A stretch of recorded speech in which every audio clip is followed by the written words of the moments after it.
Ora então, olá, bem-vindos. Este é o Washington Fora de Horas, nesta segunda-feira, 11 de maio de 2020. Um dia que amanheceu com o céu ligeiramente encoberto aqui na área de Washington. Vamos começar com Moçambique, onde se registrou um novo ataque no centro do país, na Estrada Nacional. Foi um ataque a um autocarro e que deixou 6 feridos. Segundo a agência de notícias portuguesa, o ataque perto da fronteira entre as províncias de Manica e Sofala ocorreu por volta das 7h30 da manhã, hora local, e o autocarro foi alvejado por rajadas de balas que provocaram estilhaços nos vidros das janelas, o que provocou feridos. Os passageiros, entretanto, que já tinham pernoitado noutra zona de Moxengue, com receio das emboscadas que têm sido comuns neste troço desde agosto do ano passado e onde não se pode circular após as 18 horas. As vítimas deste novo ataque foram levadas para o hospital de Moxongue, que é a unidade mais próxima do local do ataque. Desde agosto do ano passado que se registram ataques do género em Manica e Sofala, que vitimaram 23 pessoas. Esta é uma área de movimentação de guerrilheiros dissidentes da Resistência Nacional de Moçambique, RENAMO, liderados por Mariano Nhongo, o qual foi já acusado pelas autoridades de ser o responsável pelos ataques nesta área, mas Mariano Nhongo apenas reconheceu algumas destas ações. Numa edição especial do Boletim de Risco da África Oriental e Austral, a Iniciativa Global, uma rede de mais de 500 especialistas globais e regionais independentes em questões de direitos humanos, democracia, governação e desenvolvimento, concentram-se nesta edição na crise em Moçambique, mais precisamente Cabo Delgado. O trabalho descreve mudanças nas táticas insurgentes e como as comparações podem ser feitas às táticas que foram usadas pela Al-Shabaab há uma década, seguindo o padrão de outras insurgências na África. Por outro lado, analisa também a resposta política à crise, que pode ter sido moldada pela visão do próprio governo moçambicano, principalmente através de lentes de extração dos recursos naturais. Diz também que a negligência e a corrupção do governo em Cabo Delgado fortaleceram a mão da insurgência. Depois analisa a dinâmica atual da economia ilícita da região, como as principais redes de tráfico que estão a adaptar-se, segundo eles, ao conflito e até que ponto os insurgentes podem estar envolvidos nesses mercados ilícitos e preparados mesmo para aumentar o seu controle sobre as rotas de tráfico, portanto, tráfico também de pessoas. A iniciativa afirma ser importante entender todos estes 3 elementos, conflito, governação e economias ilícitas, e como eles se ligam para entender o que se passa neste momento em Cabo Delgado. De referir que a Voz da América vai publicar ao longo desta semana uma série de reportagens sobre a situação da insurgência em Cabo Delgado, desde os contornos da revolta, 2 anos e meio depois, o drama dos deslocados, face à epidemia da cólera e a pandemia do novo coronavírus, até a crise humanitária provocada pelo fenómeno. A equipa da Voz da América trabalhou durante vários dias em Cabo Delgado e entrevistou deslocados e sobreviventes com marcas da insurgência islâmica, mas também da suposta violência ou violenta atuação das forças de defesa e segurança após serem confundidos com militantes dos jihadistas, além de vários outros atores que lidam com o fenómeno e a questão humanitária. Portanto, é aqui uma chamada de atenção. A Voz da América vai publicar durante esta semana uma série de reportagens feitas em Cabo Delgado. Vamos agora a Angola. O ministro de Estado e chefe da Casa Civil do presidente, Adão Almeida, afirmou que o governo está a preparar um plano de desconfinamento após o 4º estado de emergência que se iniciou hoje. Adão de Almeida disse que a abordagem para a retoma de algumas atividades, como a aviação comercial, tem de ser contextualizada e pertinente em função de cada momento. Fim de citação. O plano vai dar indicações sobre qual será o efeito, ou será feito, aliás, com as escolas que se encontram encerradas, atividades e competições desportivas e também com a aviação. Em relação a este novo período, Adão de Almeida afirmou que os angolanos vão continuar a viver um momento de anomalia constitucional, com a suspensão do direito à liberdade de culto na sua dimensão coletiva, circulação, imigração, greve, isto entre outros direitos. Em relação à cerca sanitária, na província de Luanda, o governante disse que se mantém a regra anterior, em que a circulação entre províncias pode acontecer apenas para atividade económica e não por uma questão de lazer.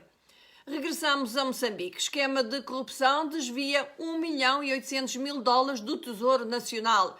Um esquema de corrupção que envolveu 7 funcionários desta instituição, o que para os analistas significa que, apesar do discurso oficial de que a corrupção está a ser combatida com sucesso, Moçambique precisa de uma reforma estrutural do seu Estado porque não basta prender pessoas. A notícia é avançada pela televisão pública, citando fonte da Procuradoria-Geral da República, a qual indicou que foram constituídos 12 arguidos neste rombo financeiro, cuja arquiteta não identificada se encontra foragida. Alguns dos arguidos foram detidos. A mesma fonte adiantou que o saque envolveu funcionários da Direção Nacional do Tesouro e de alguns bancos comerciais da praça. Começou em 2016, tendo o último ato ocorrido em 2018, quando foram desviados cerca de 20 milhões de meticais.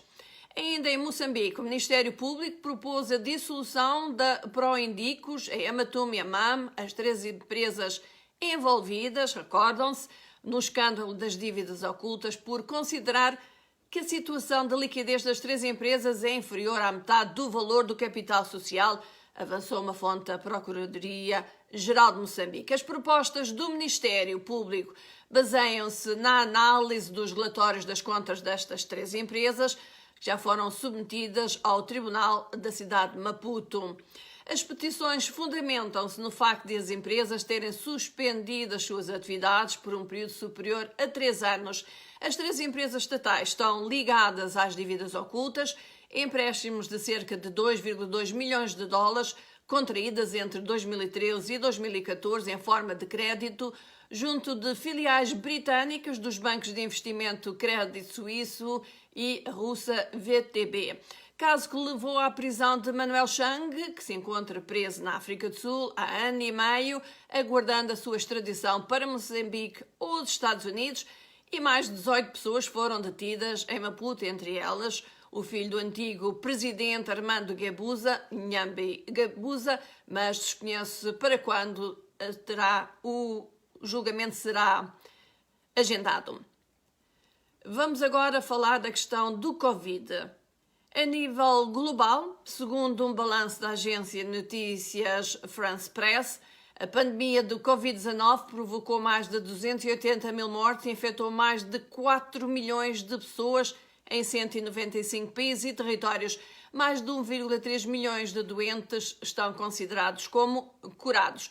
O número de mortes de Covid-19 em África subiu esta segunda-feira para 2.290, com mais de 63 mil pessoas infectadas em 53 países e segundo as estatísticas mais recentes sobre a pandemia em África. O Norte de África mantém-se como a região mais afetada pela doença. A pandemia afeta 53 dos 55 países e territórios de África, com 6 países, África do Sul, Argélia, Egito, Marrocos, Nigéria e Gana, no topo das infecções. A África do Sul tornou-se o 3º país com mais mortes e ultrapassou ontem, domingo, os 10 mil mortos, continuando a ser o país do continente com mais casos de Covid-19, 10.015. Entre a África lusófona, Guiné-Bissau é o país que tem mais infecções, com 726 casos, 3 mortes. Segue-se Cabo Verde, com 246 infecções, 2 mortos. São Tomé e Príncipe tem agora 212 casos, mas tem 5 óbitos. Quanto a Moçambique, o país registra 91 infecções, Angola tem 45 casos confirmados e 2 mortos. Apenas o Lesoto e a República Sarauí continuam sem notificar casos do Covid-19. E antes de passarmos à próxima notícia, que é de alguma forma as chamadas notícias positivas, já vamos saber porquê, Dizer que estamos aqui com o Frank Chitlango, que diz: estou ligado a partir da terra da boa gente. Temos também connosco Amadou Conté, ele diz que está na Guiné-Bissau, e acaba de entrar também o John Belardo, está ligado a partir da Tanzânia, e temos também Gênio da Geografia, que diz que está ligado de Maputo, Moçambique.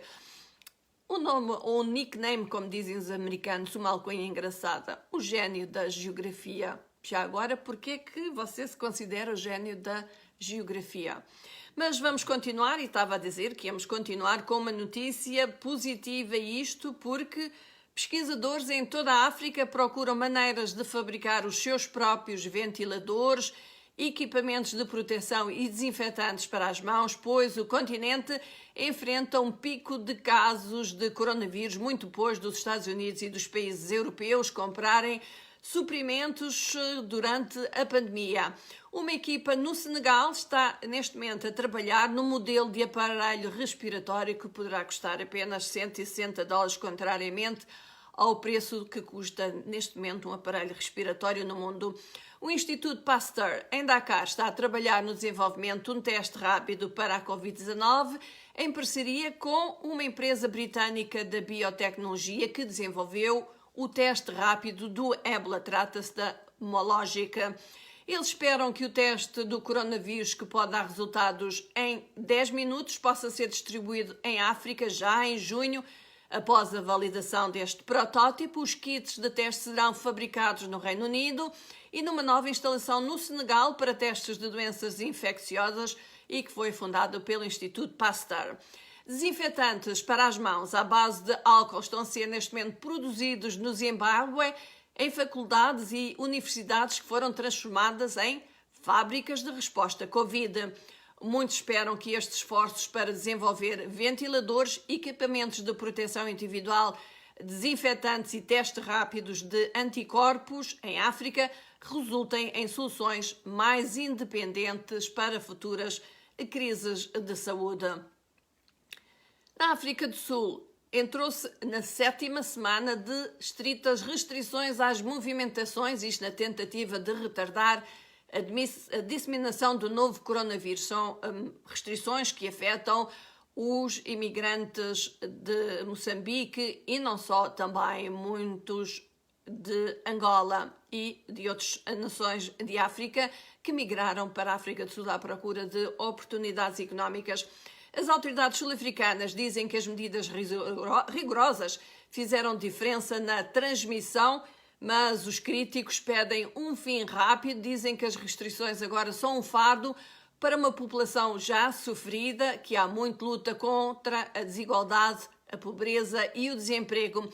O chefe do partido da oposição pediu mesmo o fim do bloqueio, levando o presidente Cyril Ramaphosa a dizer que o bloqueio terminaria eventualmente, mas seria lento. Portanto, as restrições a serem levantadas vão ser de uma forma lenta. Tudo se diz, aliás, em relação ao resto do mundo, que essencial é ter testes em que se possam verificar se as pessoas estão contaminadas, estão infectadas, para assim permitir-se uma reabertura da economia de uma forma mais segura.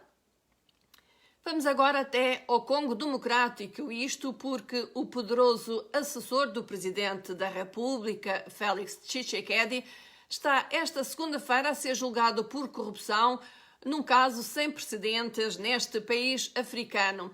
O chefe de gabinete de Tshisekedi, Vital Kamerhe, que está no centro da vida política deste país há 2 décadas, é acusado de desviar mais de 50 milhões de dólares.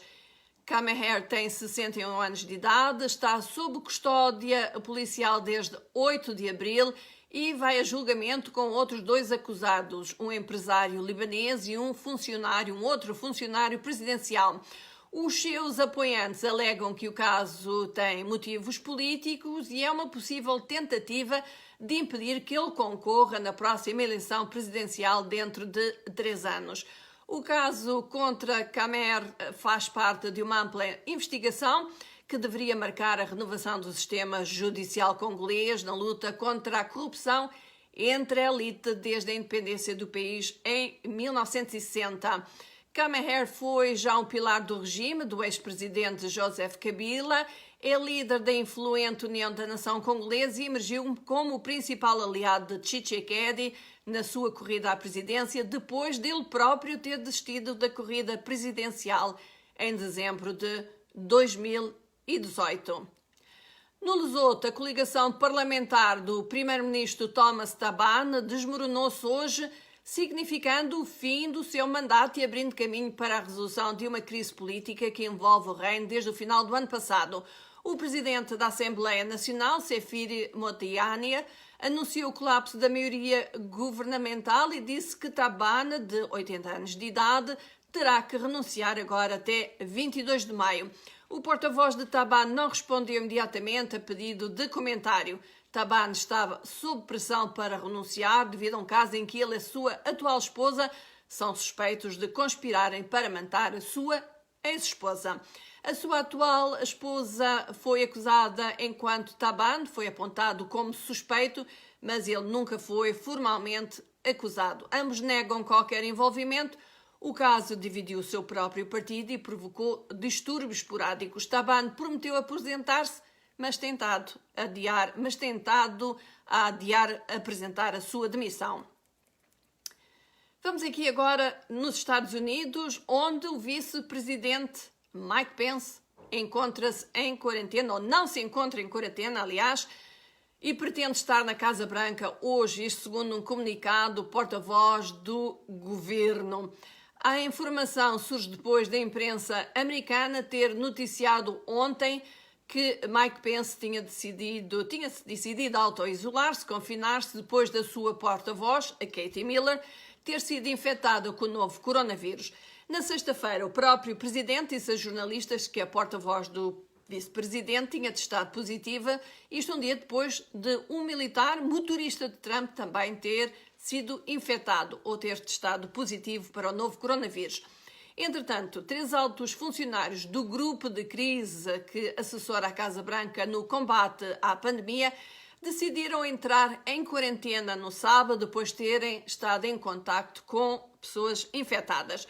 São eles Anthony Fauci, o diretor do Instituto Nacional de Alergia e Doenças Infecciosas e principal especialista do país nesta matéria, Robert Redfield, que é o diretor do Centro de Controlo de Doenças, e o comissário da Agência de Medicamentos e Alimentos, Stephen Hahn. Por outro lado, dezenas de pacientes americanos com o vírus e algumas empresas norte-americanas vão dar um novo passo legal. Eles estão a tentar processar a China pela disseminação do vírus, que matou pelo menos 75 mil pessoas aqui nos Estados Unidos. Até agora, pelo menos 9 ações judiciais foram movidas aqui nos Estados Unidos contra a China, alegando que as autoridades chinesas não fizeram o suficiente para controlar o vírus inicialmente, tentaram esconder o que estava a acontecer no centro dos surtos, em Wuhan, e tentaram ocultar as suas ações e também aquilo que sabiam. 8 das ações judiciais são potenciais ações coletivas que representariam milhares de pessoas e empresas.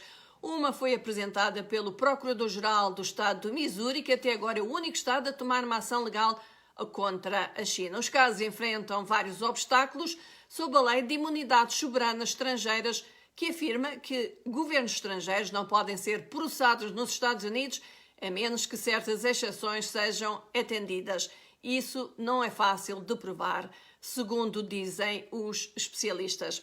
Uma exceção envolve atividades comerciais que afetem diretamente os Estados Unidos. Outra é a má conduta dentro dos Estados Unidos, sobre certas circunstâncias rastreáveis a um governo estrangeiro, portanto, que apontem diretamente a um governo estrangeiro. Uma terceira exceção é se a entidade estrangeira renunciou explicitamente à sua imunidade. Os advogados que entraram com as ações dizem que podem provar essas reivindicações e que, se vencerem, vão encontrar algum método de cobrar os danos, talvez pedindo o congelamento de contas bancárias chinesas ou outros ativos nos Estados Unidos, e isto se ganharem e se os chineses recusarem pagar recompensa. Vamos agora falar de Barack Obama, isto porque em chamada telefónica, cujo conteúdo acabou por ser divulgado à imprensa, descreveu a liderança de Trump na pandemia do novo coronavírus como caótica.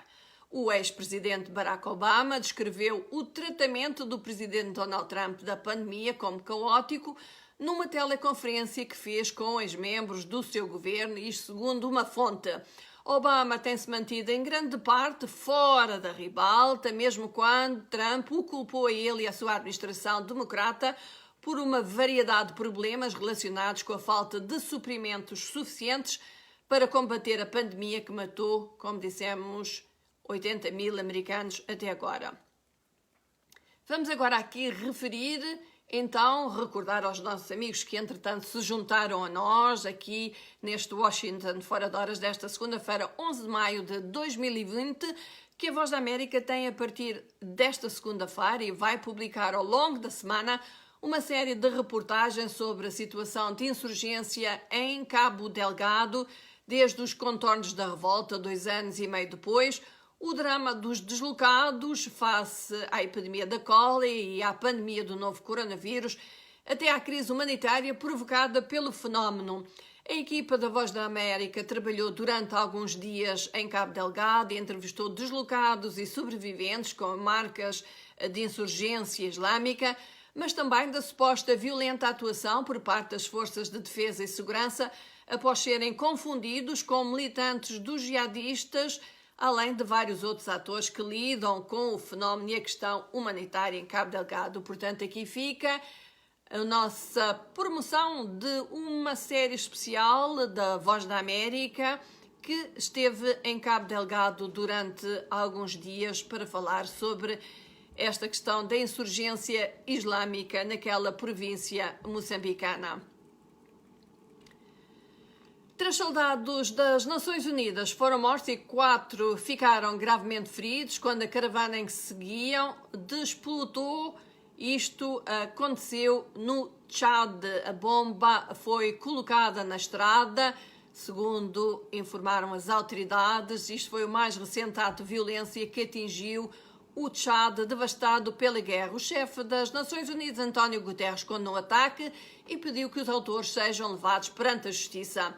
As forças de paz do Tchad estavam em patrulha de rotina no norte do país quando se deu o ataque. Guterres pediu às autoridades do Mali que não poupem esforços para identificar os responsáveis para que eles possam ser levados perante a justiça rapidamente.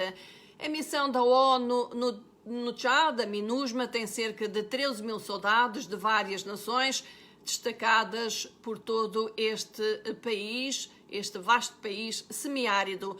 O Mali tenta conter uma insurgência islâmica que eclodiu em 2012 e que matou milhares de vidas civis e militares desde então. De referir que o ataque, como eu há bocado disse, erroneamente, não foi no Tchad, mas no Mali. O Irão disse neste domingo que expressou prontidão para uma troca completa de prisioneiros com os Estados Unidos sem pré-condições, mas disse que Washington ainda não respondeu. Washington foi notificado da nossa disponibilidade e achamos que nenhum mediador é necessário. Isto segundo comunicado difundido através da agência de notícias iraniana. Contactado pela France Press para comentar, a porta-voz do Departamento de Estado americano, Morgan Ortagus, disse que Washington, citamos, não conduzimos diplomacia sensível pela mídia. Em dezembro, a República Islâmica tinha libertado um académico dos Estados Unidos em troca de um seu cientista e disse que estava aberta a novas trocas. Ambos os países pediram a libertação de prisioneiros devido ao surto do coronavírus. O Irão está numa luta contra o surto mais mortal no Médio Oriente, enquanto os Estados Unidos registraram o maior número mortal de mortes pelo vírus no mundo. A República Islâmica libertou temporariamente mais de 100 mil presos em várias etapas. Desde março, o Irão e os Estados Unidos estão em desacordo há décadas. As tensões entre os dois aumentaram desde 2018, quando o presidente norte-americano Donald Trump retirou os Estados Unidos de um acordo nuclear histórico e reimpôs sanções ao Irão. E nestes minutos finais aqui deste Washington fora de horas de segunda-feira, em que parece que o sol quer romper por entre as nuvens, aqui na área de Washington, vamos ao desporto. E na página desportiva, a ideia é como fazer regressar o futebol face ao coronavírus, e isto é o principal tópico de discussão.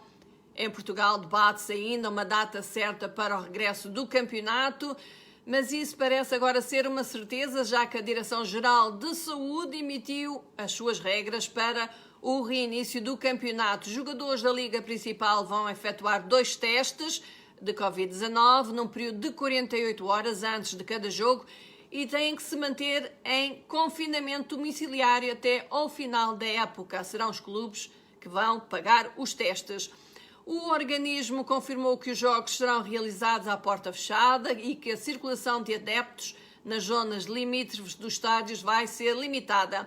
Não será permitida a concentração de pessoas em número superior a 10. Quando é que vai regressar o campeonato? Aponta-se para o último fim de semana deste mês de maio. Em Espanha, o presidente da Liga, Javier Tebas, disse que gostaria que o campeonato fosse retomado a 12 de junho. Ele acredita que o risco de contágio nos estádios com jogos à porta fechada é praticamente inexistente.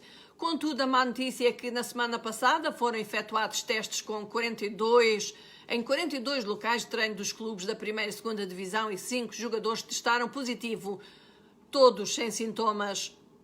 Entretanto, regressaram já aos treinos na sexta-feira, clubes como o Barcelona e o Sevilha. O Real Madrid deve fazê-lo esta semana. Na Alemanha, entretanto, é já no próximo fim de semana que se reinicia o campeonato e a primeira das grandes ligas do mundo a regressar e todos querem, sem dúvida, que o regresso aconteça sem problema. Os jogadores estão a ser testados 2 vezes por semana e haverá testes obrigatórios um dia antes dos jogos. Haverá um total de 322 pessoas nos estádios durante os jogos e isto inclui jogadores, fotógrafos, apanha-bolas, seguranças e também aqueles árbitros do VAR. No basquetebol americano ainda não há uma decisão sobre quando e como regressará o campeonato. Foi reiterado o que ia acontecer. Os jogos serão todos efetuados apenas em 1 ou 2 cidades, sendo Orlando e Las Vegas os locais preferidos. Na sexta-feira, o diretor do NBA, Adam Silver, teve uma reunião via videoconferência com os jogadores e não ficou nada decidido. Todavia, nesse encontro foi reafirmado que 40% do rendimento da Liga Nacional de Basquetebol Americano vem exatamente da presença de público nos jogos, não só porque pagam bilhete, mas também porque consomem nos estádios. Portanto, aqui fica, é quase como reabrir a economia desportiva. E pronto, amigos do Washington fora de hora, estamos quase a chegar ao fim, mas gostaria de dar um alô ao Júlio Massango. Ele está em Maputo, Moçambique, e diz que gosta das notícias que damos sobre o mundo. Temos também o Valdolino Oliveira, diz que gosta do jornalismo e que nós fazemos. Temos também o Manuel Palata, creio eu, Palata, exatamente, que está no Huambo, em Angola. Eu tenho que me aproximar mais porque estas palavras são mesmo, estas letrinhas são mesmo muito pequeninas. É Manuel Palata que está conosco. Portanto, para todos os nossos amigos do Washington fora de horas que estiveram connosco, não esqueçam, podem ir ao site da Voz da América, www.voaportugues.com, onde nós publicamos as nossas notícias, publicamos também não só textos como vídeos, temos também infográficos sobre o Covid-19. Não se esqueçam também, a partir de hoje e durante esta semana, a Voz da América apresenta uma série especial sobre a insurgência em Cabo Delgado, onde a Voz da América se deslocou para saber, para falar, para escrever sobre as origens da insurgência islâmica naquela província moçambicana, também para falar com vítimas desta insurgência não só porque são vítimas dos próprios jihadistas, dos próprios extremistas, mas também dizem-se vítimas, muitas vezes, de violenta atuação por parte das forças de segurança de Moçambique, que os confundem com jihadistas ou que pensam que eles são informadores ou apoiantes dos jihadistas. Portanto, não se esqueça, a Voz da América foi a Cabo Delgado, uma reportagem em vídeo que nós vamos apresentar em capítulos durante esta semana. E convosco esteve Ana Guedes, despedimos-nos de todos vós com um abraço forte, não se esqueçam, distanciamento social, o uso de máscaras para nos protegermos a nós e protegermos os outros. E pronto, o Washington Fora de Horas voltará amanhã, até lá fiquem bem, um abraço para todos. Bye bye.